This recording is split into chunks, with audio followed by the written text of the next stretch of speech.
what she said. I'm a part of the group. I'm a poet and a blogger from Du Quoin, writer.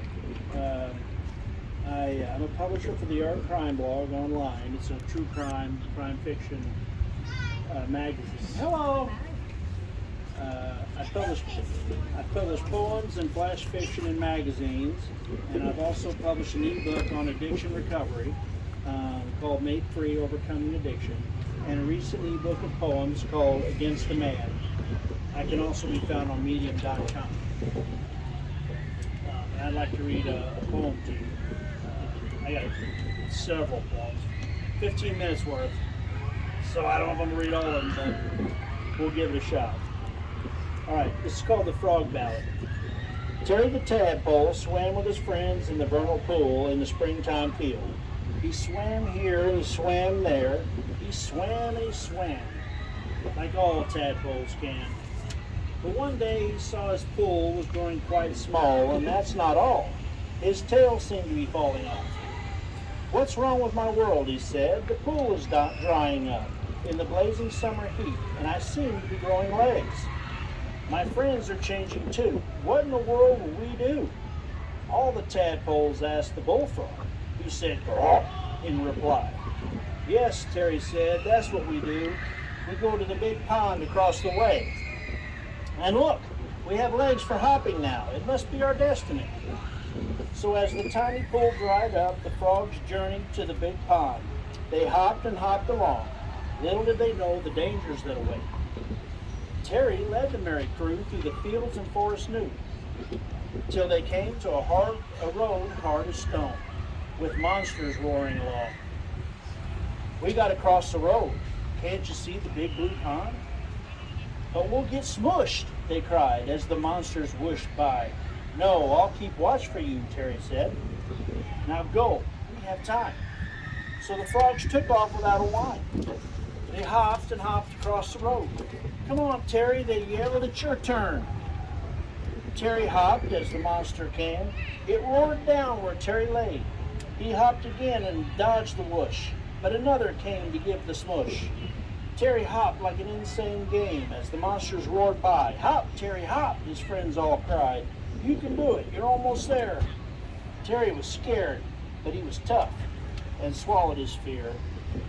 He made it through to the other side. If I can find the other side. And met his friends with a cheer.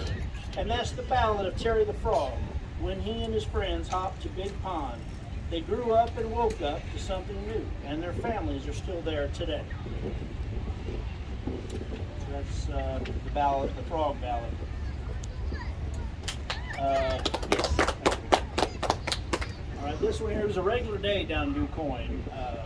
We had a rainstorm, so I wrote a poem about it. It's called Downpour. It rained for a week, then the gully washer came. Hours of hard downpour, in sheets it fell. The streets were flooded and water gushed from everywhere. Cars were stranded while homes became islands. The flash flood broke quick. It flowed through the yard and under the house and washed everything away, and the cat freaked out. The deluge was over as quick as it came, leaving ruin behind, but the frogs just sang.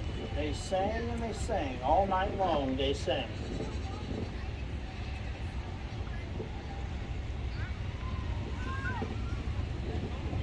Years ago, whenever I was a kid, I was living in Alaska, and I had some decisions that I needed to make. So I prayed about it, and I got a poem that I wrote years later about it. I was in the Arctic, those frozen forests of Alaska, north of Fairbanks and the wild Yukon. It was night, and before it came, it was night, and the moon shone on the white, bright snow. Everything had a light blue glow. It was cold, minus 60 degrees, and I prayed to God for a sign to go. I needed a change, a new life away, and a way to go. A way to escape that life I was in. I no longer cared, I no longer tried, I no longer lived, it no longer mattered. Then something drew my gaze. I cannot say what. There was nothing there, but I knew it would appear. And before it came, excited to see it, ready for whatever was coming, ready for it to be. And there it was. An Arctic fox appeared on a small mound before me, and he watched me as I watched him. And I knew in that instant that I was free. Free to go, free to flow, free to die, free to flee. It was okay, because God was going to be with me. So that's that.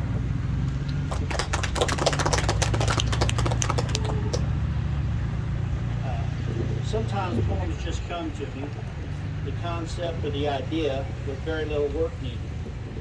This poem was like that. It's about Adam and Eve. It's called Adam. Created perfect from the dust of the earth, then moved to the garden, the paradise of God, created for a purpose, a call to tend and to keep, to guard in paradise, to protect the peaceful place of God, to walk with God in the cool of the evening. Powers beyond us today, buried within us today. Total control of the garden, dominion with love and wisdom, communion with God in the natural world, friends with rocks and plants and talking to animals. He knew each by name and loved them as brothers and sisters and friends. But she was missing, and he never really knew. But God knew. He saw the missing hole, and he filled it with Eve, the mother of the living. How long did they love? How much time did they spend? Till the accuser came, whispering lies and doubt. And she listened and fell into a trap. But Adam knew. He followed her. He was not tricked. He loved her. He chose to die with her so she would not be alone. But in his walks with God, he found a friend, a best friend. And Adam suspected that God might have a plan to save them. And God still saves us today.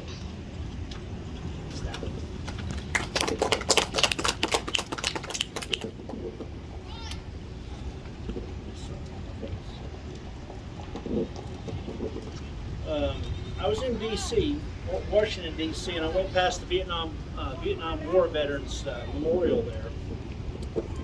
And after seeing it, I was struck with the need to write this poem. It's one of the first poems I wrote, and it's in my new poetry book, Against the Man is the name of the book. The poem is called The Wall. I walked past the wall, my head held low. My father made it home, no one's there I know. But I saw him there, a man that could be a friend, another son looking for someone to bring it in. I began to feel the tears welling, my heart broken. They rose and began to flow, but I kept walking. I wanted to stop as he frantically scanned the names, searching for the one lost long ago among his friends. It flashed in my mind, millions of families through ages gone, scanning papers, names, and every knock on doors done. Where is my son? Where is my friend? Where is my love? Never to be seen again, just gone to the place above. I wanted to put a hand on his shoulder and be near, to help him look for the one held dear. But I kept walking and praying and weeping for him and for all of us to be together again in a perfect land that is just. All right, that's that one.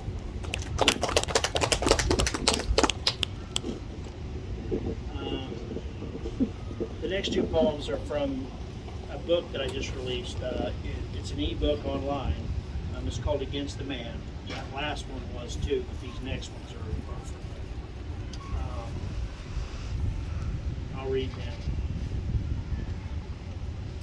These poems are basically about the reality of our work life. They're about how we struggle every day and how we get up and go work for people who would replace us in a second. It's about how government and bosses and those people who call themselves leaders always seem to make it hard for us. It's called, this first one's called Work Harder. Work harder, pull those bootstraps. You'll have the dream, they say. You'll get fatter. But not today. Today you'll tighten your belts. You and your kids will wait for a future time to play. You'll work yourself to death, and we will take a third. A little more here and a little more there. Work harder. Get 2 or 3 jobs, partner, and we will take a third there too. It's all being done for you. We'll live high on the hog while you barely scrape by. We'll force you to obey the law while we get away with it all.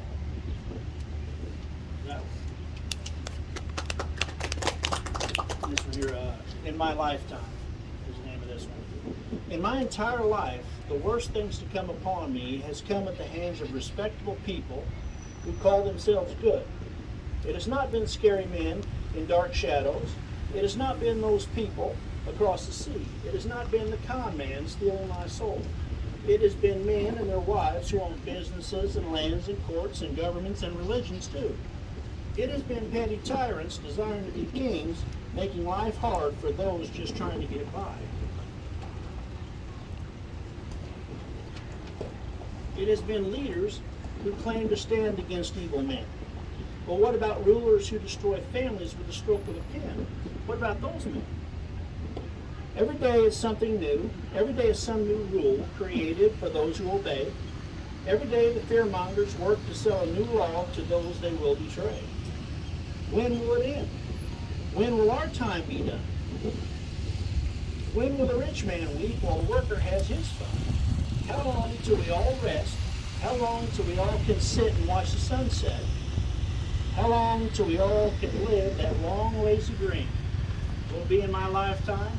Will it ever happen for me? You can buy Against the Man and my other ebooks at Barnes & Noble and some of the other sellers.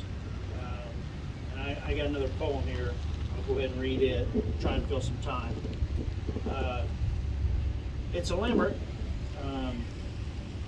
Limericks is a style of poem that was created in Ireland in the 18th century. It's a soldier's song, is what they used to be. Probably when they marched in cadence or something is what it was. So they're usually silly songs.